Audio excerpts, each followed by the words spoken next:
সবার আগে বাংলাদেশ এই চেতনাকে আমাদের বাস্তবায়ন করতে চাইলে যে ক্ষেত্রগুলিকে আমাদের গুরুত্ব দিতে হবে তার মধ্যে কর্মসংস্থান এবং রেমিটেন্স আয় করার পরিধিকে বাড়ানোটা আমাদের জন্য অত্যন্ত জরুরি। আমাদের দেশের অর্থনীতি এতটাই ভঙ্গুর, এতটাই পঙ্গু, বিগত সরকারের লুটপাটের কারণে আমরা এখানে একটা বড় বিশাল ঋণের বোঝা নিয়ে জনগণের ভোটে নির্বাচিত হয়ে ফ্যাসিবাদী সরকারের ধ্বংসযজ্ঞের উত্তরাধিকার হিসাবে রাষ্ট্র ক্ষমতা গ্রহণ করেছি জনগণকে সেবা দেওয়ার জন্য।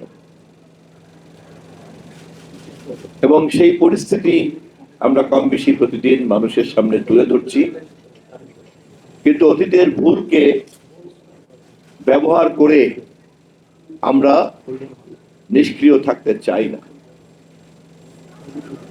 আমরা অতীতের ভুলগুলিকে চিহ্নিত করে সেখান থেকে শিক্ষা নিয়েই আমরা আমাদের ভবিষ্যৎ পরিকল্পনা নির্ধারণ করতে চাই।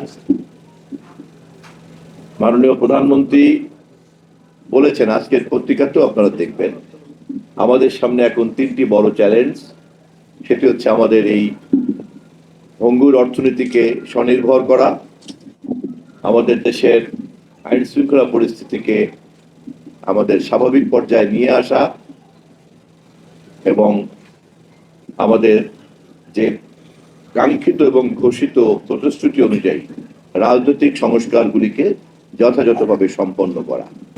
একটা বড় অংশের কর্মক্ষম জনগোষ্ঠী আমাদের আছে। এই কর্মক্ষম জনগোষ্ঠীকে আভ্যন্তরীণভাবে কাজে লাগানোর জন্য, যেহেতু এটা খুব ঘনবসতির দেশ, পৃথিবীতে সবচেয়ে ঘনবসতির দেশ হচ্ছে আমরা, সেই তুলনায় আমাদের অর্থনীতি, আমাদের শিল্প, কল কারখানা, কৃষি এদেরকে কর্মসংস্থানের জন্য অ্যাকোমোডেট করতে পারছে না। অতএব জনসংখ্যার ভারসাম্যের জন্য এবং আমাদের এই ডিভিডেন্ডকে কাজে লাগানোর জন্য আমাদেরকে রেমিটেন্সের এই জায়গাটাকে বাড়াতে হবে, এই পরিধি বাড়াতে হবে। আমাদের সরকার এ বিষয়ে সজাগ। আমাদের নেতা এ বিষয়ে বারবার আমাদের প্রবাসী কল্যাণ মন্ত্রণালয়কে তিনি পরামর্শ দিচ্ছেন এবং তারা এই বিষয়ে এগিয়ে চলছেন, নতুন নতুন বাজার কিভাবে বাড়ানো যায়।